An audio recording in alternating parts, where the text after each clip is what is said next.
God, do the Lord's work. When I finish my questions, should I gavel out? What should I do? Yes. Okay, all right. We'll give Happy you to the do it. script. Thanks very much. All right. Ms. Ming, how are you? Doing well, thank you. Nice to see you. Sometimes we hear from critics of circular economy movement that our reliance on plastic and other single-use items has become so ubiquitous that the only policy solution is to improve our ability to recycle these products. While this is certainly one element of achieving circularity, it overlooks two of the most important tools in our toolbox. One of those is reduction, another is reuse. I believe that achieving circularity in our economy hinges upon our taking an all-of-the-above approach when addressing our consumption and waste management practices. And I'm inspired by the role that reuse and refill infrastructure can play in that transition. My question of you, ma'am, would be, why is it important to consider policy options beyond just recycling as we work to create circularity within our economy? And the second half of my question is, can you share an example with us of a reduction or maybe a reuse policy that has been effective at reducing overall waste? All right. You want me to repeat those questions? Okay. Nope, I've got notes, excellent questions, and I'm glad to answer them. Sure. I think on the question of why we need to be looking beyond recycling, we see that kind of recycling isn't adequate, both in practice and in theory. There is not enough that we can do with recycling due to products that are not easy to recycle, like flexible packaging, and actual systems that are in place that aren't meeting our needs on recycling. So we have to look beyond recycling for solutions. And frankly, some of the solutions outside of recycling are more appropriate for different types of products, are more suited to the products. And so looking upstream is kind of what EMF thinks is critical to meeting the challenges that we face. And I think when we think about kind of looking upstream, we see the great opportunity that is there. So we see that if you replace 20% of plastic packaging with reusable packaging, it's a $10 billion opportunity. If you replace 10% of the plastic packaging on the market, you can keep 50% of plastics out of the ocean annually. So there's a huge opportunity here, both economically and environmentally, and we need to kind of be aware of what all of our options are when we're thinking about tackling those challenges. On your question about whether there are kind of reuse policies that we can point to that are... just a good example or two on, if you will, on reduction or reuse policy. Yep. Yeah. So reuse policy that's effective, I think we have a number of policies that are kind of in the early stages that are really great on reuse that we're really excited about, like reuse targets that we're seeing kind of currently negotiated in the EU, up and running in France in the near term. But when we think about what we've seen proven time and time again, I think bottle bills are a classic example that we look to and across U.S. states that we've seen. They really do drive return rates, and if we're incorporating reuse into those systems, we're in a position to be getting packaging back to be reused very efficiently and effectively. All right, thank you. Is it Clements? Who are you named after? So it's a French name. I thought so. All right. Bienvenue. Welcome.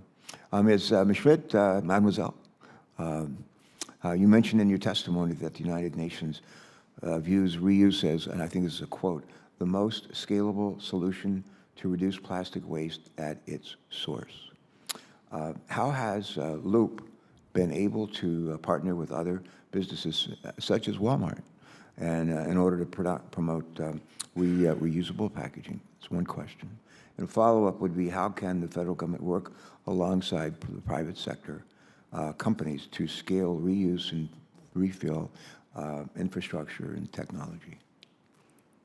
Thank you, Senator you. Carper, for the questions.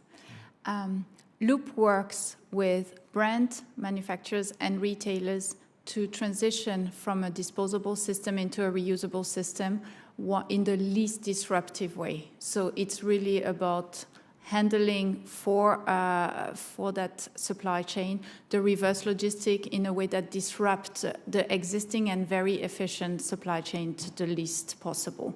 Working with, you name them, Walmart, but also over 200 brand manufacturers, including Procter & Gamble and Nestle, we are able to develop reusable packages that are being enjoyed by consumers, and upon return, Loop is collecting them back, sorting, storing them, cleaning them, and we also reimburse deposit. Yeah. How do you collect them back? We collect them back from the store where they are being currently returned by consumers, or any other location that has a Loop return point. Okay, good, thank you.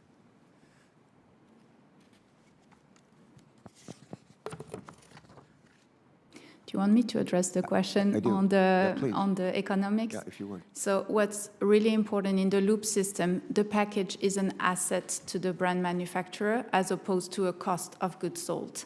And in making the package an asset, you enable manufacturer to innovate and create a fundamentally better package and a better consumer experience. This is what, as a brand manufacturer or producer, you are really thriving for, is being able to delight consumers, and that's what they are able to do on a reusable package much better than on a single-use package. Any idea where that idea came from? That's a very clever idea. The idea of a reusable package? Yeah. I don't think that's a new idea. Has that been around for a while? I think we call it the milkman. My father, one day when I was in grade school, my colleagues and I and my school were out on the playground playing, and the folks started, the other kids started talking about who they were named after. And they asked who I was named after. I didn't know. And that night I went home, and at supper I said to my dad, who am I named after? We don't have any Toms in our family. And he said, it's Baker Milkman. He said, son, you're named after the milkman. And that was when we actually had milkmen. And we had a milkman named Tom. And we moved a lot then, but we always had the same milkman, so who knows? I like milk, I know that. So I'll ask if our milkman was named Clemence. All right. Clemence, I have another question, if you don't mind, dealing with lessons learned. I often like to say in life that we need to find out what works and do more of that. For recycling, we often look to our state or local initiatives that are successfully promoting circularity. My home state of Delaware recently passed a law that would ban food establishments from using single-use polystyrene containers and other plastic items like coffee stirrers. And while we're still waiting for our governor to sign this bill into law, I look forward to the lessons that we gain from this Delaware law and other similar legislations. I also believe that we can learn from the international community, from countries beyond our borders, including France, about successful reuse and refill policies. My question, my next question, probably my last question of you, Mademoiselle, having worked to launch Loop Global across 3 continents, is that right, 3 continents? What lessons can we learn from the international community, as well as from states and from municipalities, when it comes to reusable or refillable products and infrastructure? Thank you for this very important question. De rien. The first learning is there is a market demand for reuse. Consumers are ready and already experiencing it in many sectors. So there is a need to scale, and we see this across all of the market.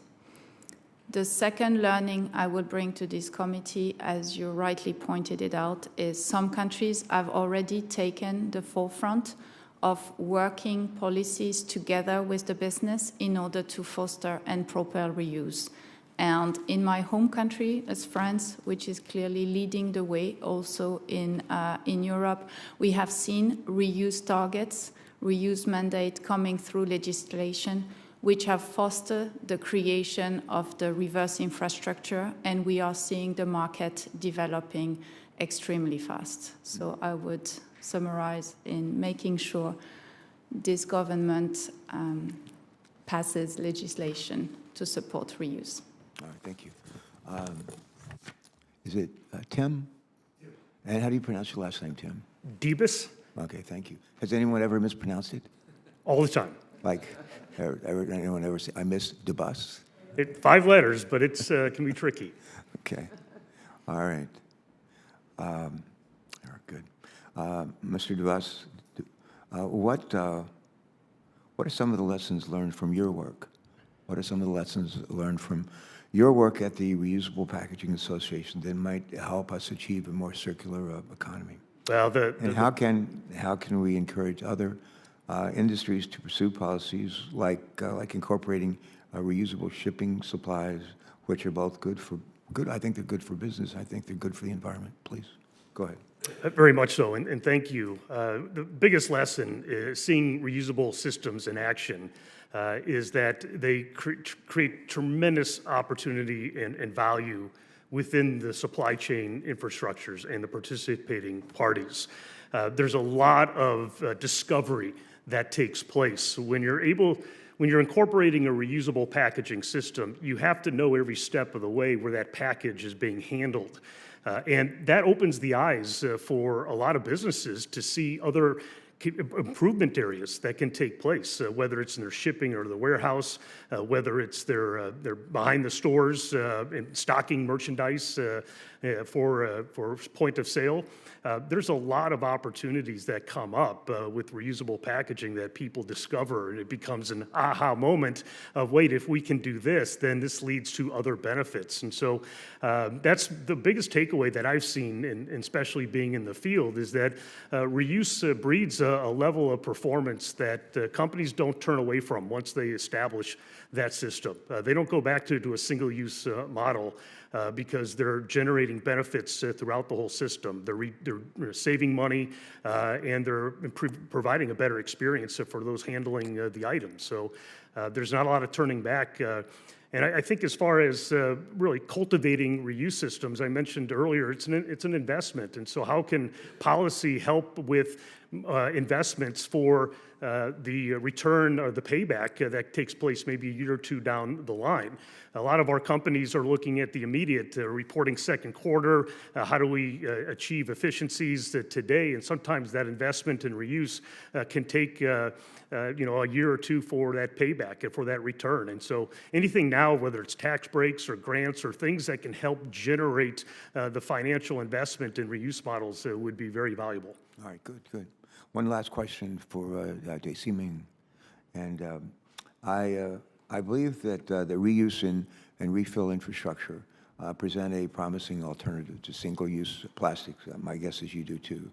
But in the Environmental Protection Agency's draft strategy to address plastic pollution, the agency describes how the federal government should use its power of acquisition and procurement to promote sustainable supply chains for materials that are used in federal buildings.